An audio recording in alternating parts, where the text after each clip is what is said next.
बोला बोला डमरू वाले बाबा की।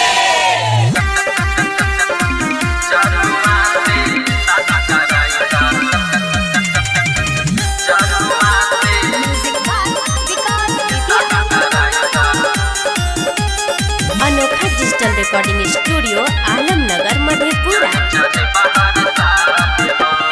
सावन के पहिला सोमारी हो कर छिया बाबा जली ढारी हो मांगे छिया बलिदान हो जनुआ से शादी कराइता जल चढ़े बाहर साल हो जल चढ़े बाहर साल हो बाबा महाकाल हो जनुआ से शादी कराइता जल चढ़े बाहर साल हो।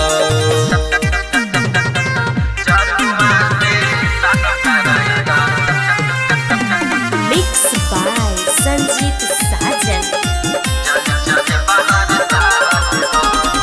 गेरुआ गणजी गेरुआ गमछा लोटा में लेके जल हो हर सोमारी तोरा दुआरी अइबा हम पैदल हो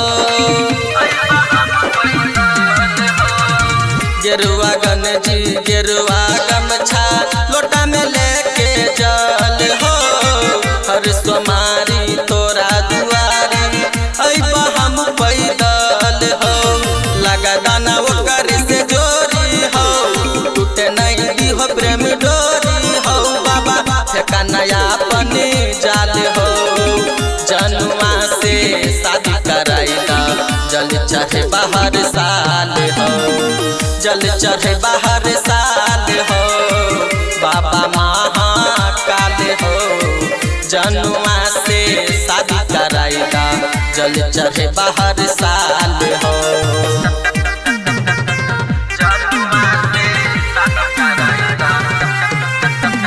मिक्स बाय संजीत साजन।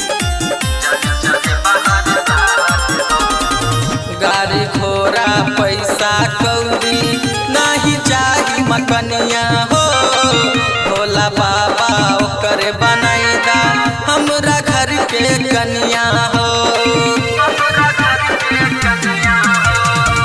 गाड़ी घोड़ा पैसा कौड़ी नहीं चाही मकनिया हो भोला बाबा ओकर बनाइदा हमरा घर के कनिया हो कहे छला संजीत सुमान हो पूरा कदा रोशन के मान हो बाबा जीवन कदा खुशहाल हो जनुआ से शादी कराइला जल चढ़े बाहर साल हो जल चढ़े बाहर साल हो बाबा महाकाल हो जनुआ से शादी कराइला जल चढ़े बाहर साल हो।